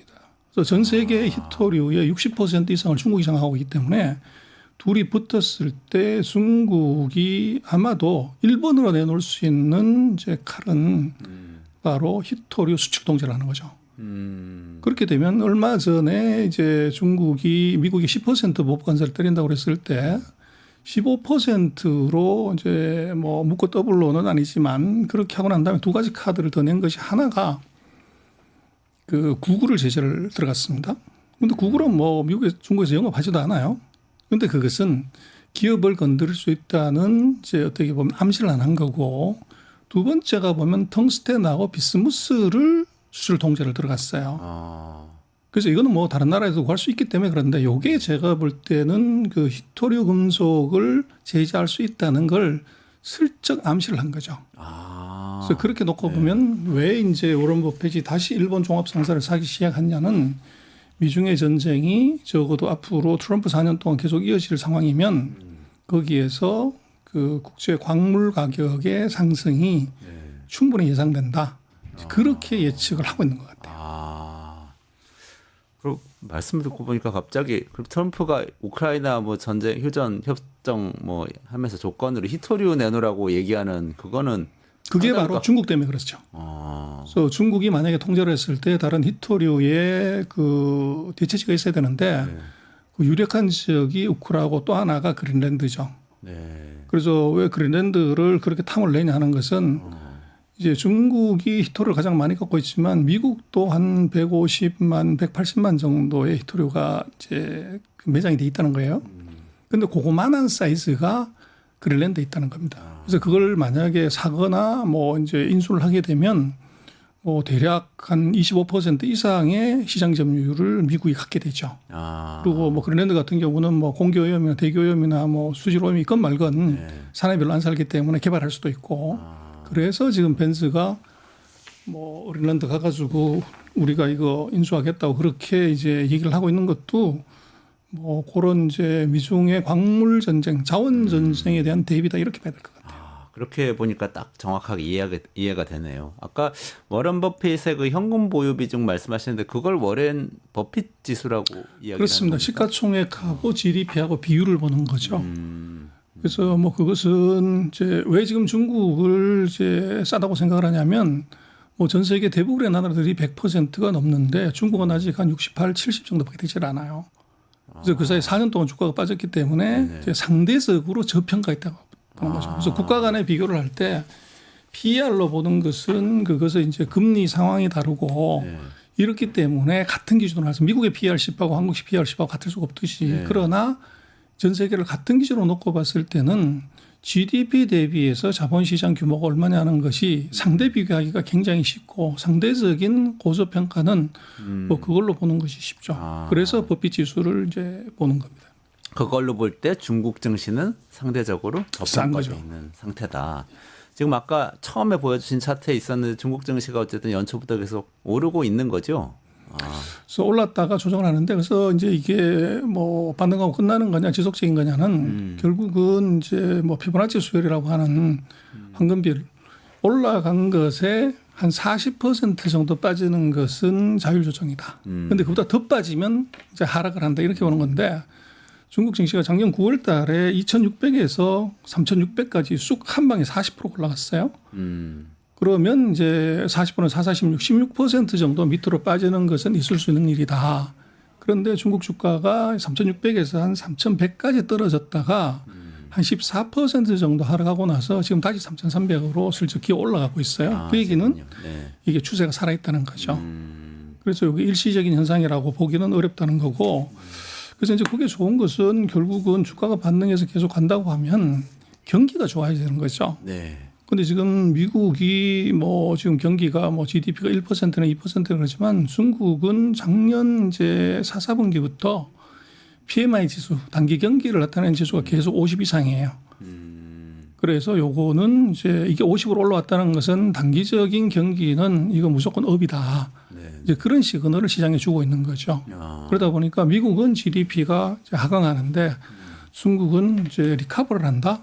이런 시그널이 이제 중국 시장으로 돈을 이제 모이게 하는 이제 그런 이유가 되는 것 같아요. 아니 그게 좀 이제 계속 궁금해지는 게 어쨌든 간에 중국 경제는 수출 주도 경제고 뭐 제조업 수출이 가장 많았던 거 아닙니까? 근데 지금 어쨌든 트럼프가 주도를 해서 보편 관세를 매기고 하면서 뭐 관세 그 자체도 단기적으로 또 뭐 좀 수입 제품을 비싸게 만들고 이런 것도 있지만 구조적으로 뭔가 옛날에 그 자유무역을 좀 질서를 바꾸려는 방향으로 가잖아요. 그러면은 중국이 좀 불리해지는 거 아닙니까? 근데 이제 그게 그 오해가 뭐냐면 과거에 중국도 GDP 한 63%가 무역이었어요. 우리처럼.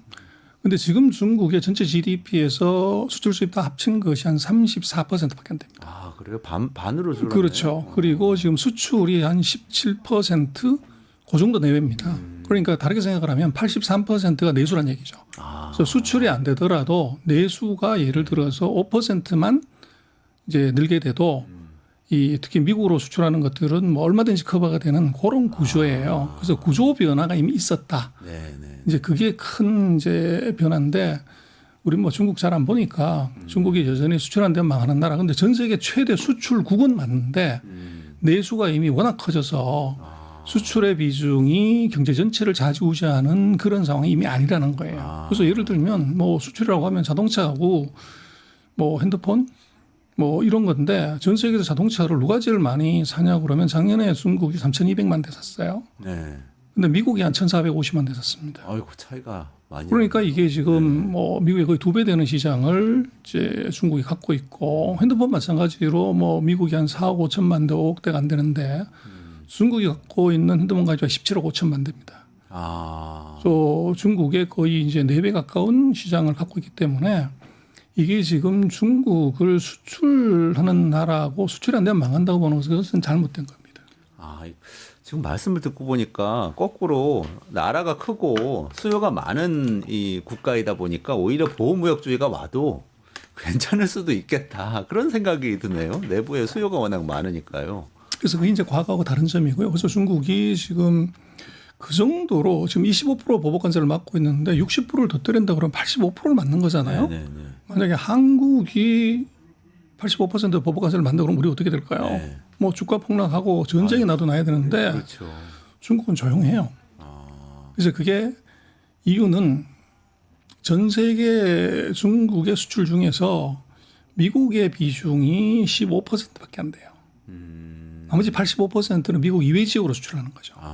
그러다 보니까 미국이 뭐 지금 범처럼 얘기를 하더라도 그게 뭐 니는 얘기하세요. 나는 내 길 갑니다.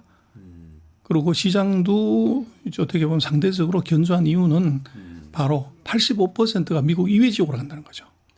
그래서 그게 다른 점인데 이제 그런 수치를 파악하지 않으면 야 미국이 저거 65% 25%도 80% 때리면 중국 죽었네. 좀 끝났다. 그렇게 이제 해석을 하게 되죠. 그러나 그것은 데이터를 체크를 해보면 잘못된 해석이다. 그리고 그것의 판단은 뭐 유튜브에 언론에 나오는 걸 보면 실수할 확률이 높고 주가를 봐야 된다. 주가 정확하게 반영한다. 그렇죠. 그래서 그게 이제 뭐 우리가 일반적으로 알고 있는 것과의 다른 점이고 그래서 팩트 체크를 안 해보고 얘기를 하면은 그것은 이제 3년 전, 5년 전 이제 이 얘기를 하면은 틀립니다. 그거 정말 중요한 말씀 해주셨네요.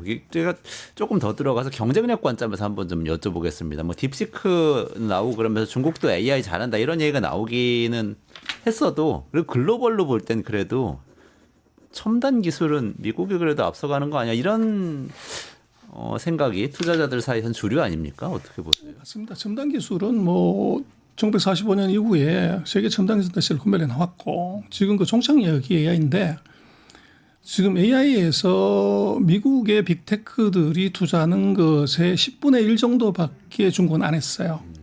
근데 문제는 이건 택도 없는 이제 투자임에도 불구하고 이게 딥시크가 오픈 AI하고 비슷한 수준의 이걸 AI를 만들어 버렸다는 거죠.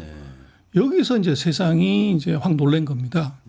근데 이게 이제 무슨 차이가 있냐면 왜 중국은 그렇게 싸게 했냐면 미국은 이제 AI라는 것은 2등하면 죽는 1등이 다 먹는 이제 서비스고 제일 센 놈을 쓰게 되니까 그래서 미국의 그 이제 데이터 센터를 하는 그 대형 빅테크들은 자기가 알파부터 오메가까지를 다 해서 독식하겠다는 거죠. 그래서 500억 불씩 마구 이제 질른 거고 물론 돈도 있었고 최근 뭐 3년 동안 주식도 항이었으니까. 근데 중국은 자원도 부족하고 돈도 부족하고 인력도 부족하기 때문에 정부가 AI를 시작할 때부터 교통정리를 했어요. 10개 분야의 AI를 정해놓고 각 분야에 한 명씩만 그걸 해결하. 그래서 예를 들면 바이두는 그 자율주행 자동차. 예를 들면 이제 알리바바 같은 경우는 스마트 시티, 텐센트 같은 경우는 헬스케어. 예를 들면 금융은 핑안. 요렇게 교통정리를 해준 거죠. 그러다 보니까 이 기업들의 경우들은 자기 분야만 투자해야 되니까 미국의 10분의 1만 투자해도 되는 겁니다. 근데 미국은 그걸 다 자율주행 자동차부터 시작해가지고 헬스케어까지 다 하니까 10배를 투자하는 것이고 그리고 얘들은 서버를 빌려 쓰는 겁니다. 그래서 우리 같은 경우를 보면은 지금 딥시크가 그 개인정보가 유출된다고 그래가지고 우리가 지금 개인들은 그거 접속을 막았는데 그 조사를 해봤더니 이게 이 틱톡으로 데이터가 흘러 들어간다는 거예요. 그래서 우리가 이제 그 딥시크를 막았는데 그럼 생각해 보면 왜 딥시크는 틱톡의 서버로 데이터를 넘길까? 이런 의문이 생기잖아요. 그렇죠. 그래서 그거 의미는 뭐냐면 중국 정부가 그걸 수입한다는 그것보다가는 이 딥시크는 돈이 없기 때문에 이게 틱톡의 서버를 제가 볼 땐 빌려 쓰는 것 같아요. 그 렌트를 했으면 비용이 뭐 100분의 1, 1000분의 1밖에 안 되니까 네네네. 그래서 데이터가 딥시크로 안 가고 바로 이제 틱톡으로 들어가는 거죠. 그게 이제 다른 점이고 그래서 이제 그게 지금 무슨 문제가 있냐 하는 건데 제가 볼 땐 최근 3년 반 동안에 미국 시장의 테크주의 하락은 이것은 빅테크들이 경쟁적으로 AI에 500억 불씩 마구 투자하기 때문에 거기서 서비스도 개발이 됐지만 하드웨어, 반도체나 서버나 컴퓨터 이런 것들이 엄청난 수요를 일으키면서 붐을 이뤘는데 그 사이 3년 반 동안 중국은 투자를 안 했던 거죠. 그것은 이제 정부가 이거 제재를 하는 바람에 알리바바부터 투자를 안 했으니까.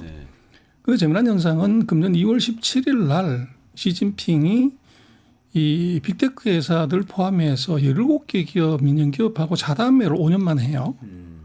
거기에서 이제 알리바바의 마윈도 나왔고 텐센트의 마하탕도 나왔고 또 딥시크의 양홍펑도 나왔는데 여기서 아주 중요한 얘기를 하는 것이 근데 거기에서 이제 봐야 되는 것은 알리바바가 그 엔터파이낸셜 개미금융 상장을 할 때 마윈이 이제 구설수에 올라가지고 상장도 취소당하고 거의 한 4년 동안 해외로 또 돌았었어요.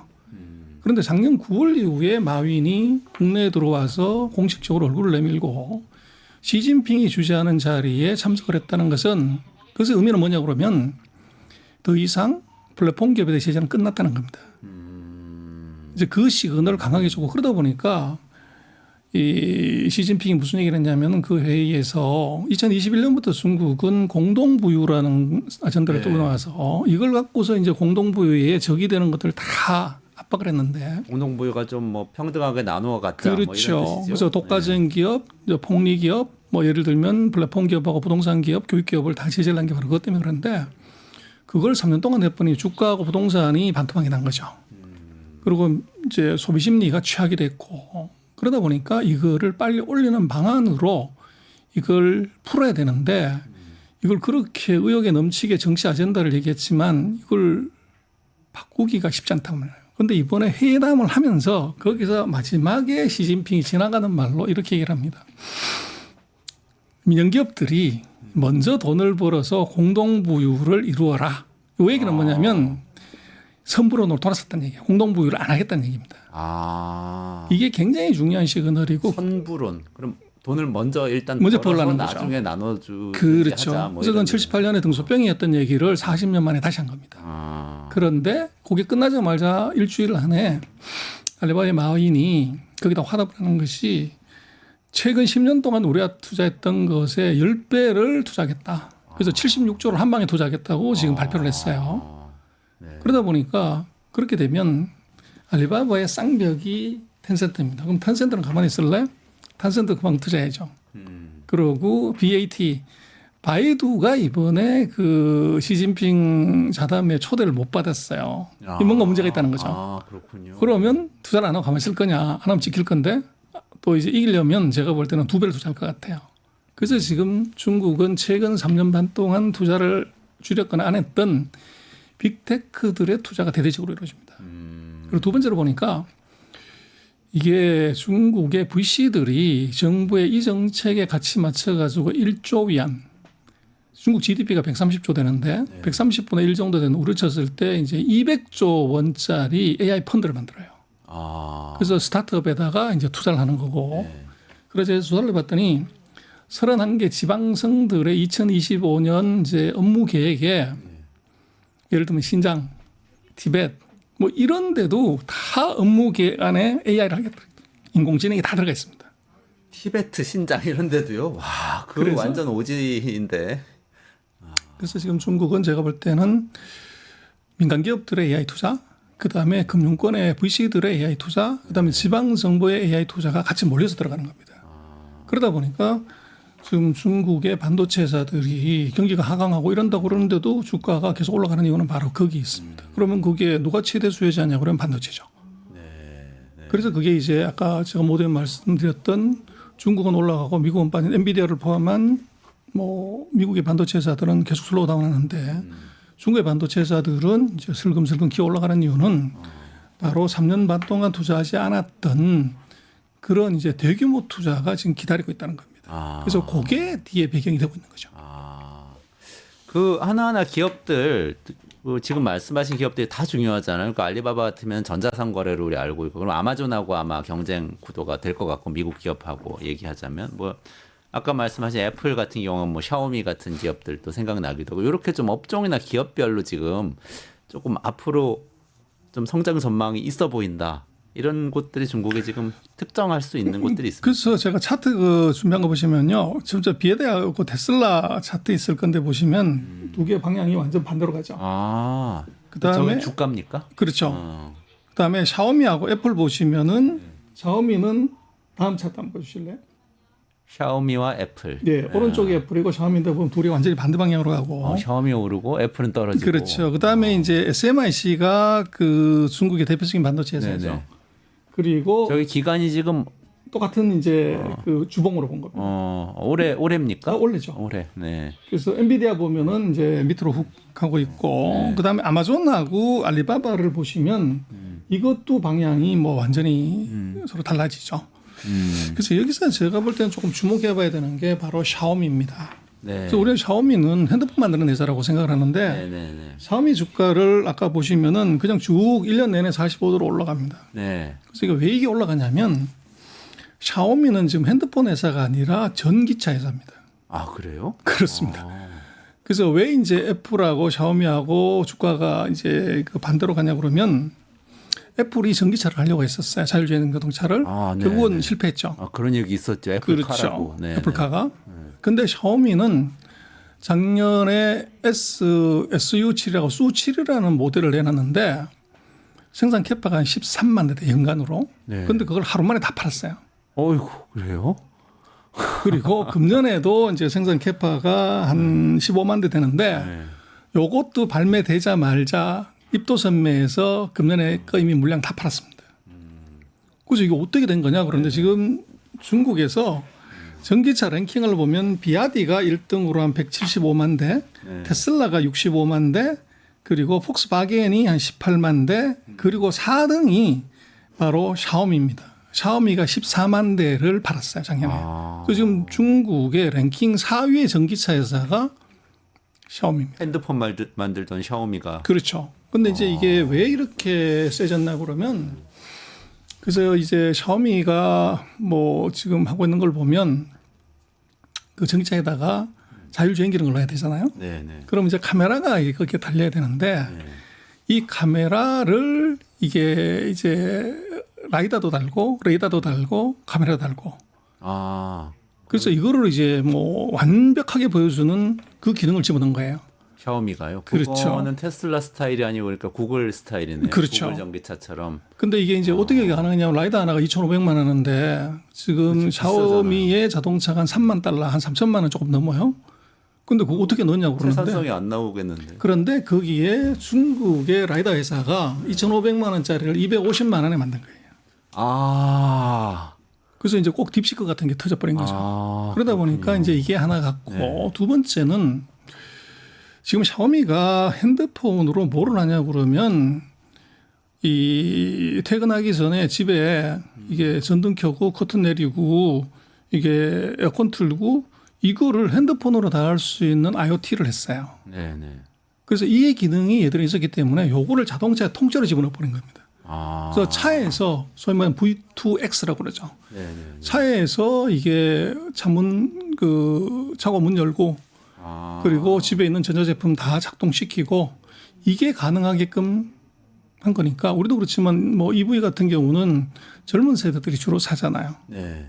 그러다 보니까 다른 자동차들은 뭐 다른 문 닫는 거 무슨 뭐 스피드 제로 100 이걸 이제 기능을 줬는데 샤오미는 플러스 알파가 있는 겁니다. 그러다 보니까 이게 1년치가 이게 하루 만에 다 팔리는 그런 현상이 나타난 겁니다. 샤오미가 엄청나게 약진했군요. 요거까지 여쭤봐야 될 것 같은데요. 비아디도 그 어쨌든 우리나라에도 출시한다고 해서 관심들이 많으신데 테슬라 따라갈 정도 기술력이 되는 겁니까? 그래서 이미 그건 뭐 그 판매량이 얘기를 해주는데요. 이미 캐치업을 뭐 작년에 전접한 게 300 몇십만 대인데 순수 전기차에서도 테슬라보다 더 많이 팔았어요. 그래서 이제 그게 뭐 결국은 양이 질을 만들잖아요. 네. 그래서 그 기능이 지금 들어왔고 그래서 지금 뭐 비아디 마찬가지로 천신의 눈이라고 그 신의 눈으로 다 봐준다. 그래서 카메라하고 레이더를 대거 달아가지고 자율주행 기능을 다 집어넣었어요. 네네네. 그리고 저가에도 그걸 집어넣는 바람에 지금 테슬라 같은 경우는 카메라로 찍잖아요. 그렇죠. 그러니까 네. 비 오거나 눈 오거나 이러면 잘 안 보이는데 그 문제도 해결을 해줬어요. 그러다 보니까 비아디의 경쟁력이 무지 세졌고 그래서 상대적으로 작년 같은 경우를 보면 뭐 테슬라 전체 매출액이 1%가 마이너스 나왔죠. 네네네. 금년 들어서도 지금 유럽은 뭐 불매운동 때문에 마이너스지만 중국에서는 경쟁력이 밀려가지고 이제 판매 대수가 줄어드는 그런 현상이 지금 나타나요. 그래서 지금 세계 1등이 이게 테슬라가 아니라 지금 비아디가 돼버린 현상이 나타난 거죠. 투자자들한테 한 말씀만 해주시죠. 마지막으로 그 말씀 듣고 끝내야 될 것 그래서 같아요. 일단 뭐 중국 같은 꺼진 불도 다시 보자. 근데 이게 꺼진 불이 아니라 3년 동안에 잠자고 있었던 불이 지금 이제 활활 타기 시작하는 직전에 들어와 있는 것 같아요. 그래서 우리로서는 뭐 결국은 그렇지만 중국의 AI가 아까 말씀하신 거 어떻게 되냐 그럴 때 저는 지하철하고 똑같은 것 같아요. 네.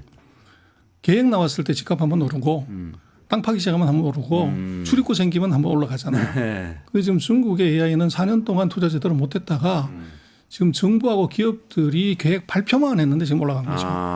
그럼 다음 단계는 뭐냐? 본격적으로 뭐 데이터 센터를 대거 지을 때 그때 한번 갈 거고 그다음에 그것이 서비스로 나와서 보여줄 때 그래서 지금 보면 앞으로도 한 2번 정도는 아마 그 상승 탄력을 받을 수 있는 모멘텀이 중국의 AI하고 빅테크는 있지 않나 그렇게 보십니다. 알겠습니다. 전병서 소장님 말씀 감사드리고요. 오늘 이원재 끝내주는 경제 여기까지 진행하고요. 내일 5시 45분에 다시 라이브를 진행하겠습니다. 내일 5시에 또 끝장 뉴스 라이브 있으니까요. 꼭 시청해 주시고요. 전병서 소장님하고 같이 여기서 인사드리고 물러가겠습니다. 고맙습니다.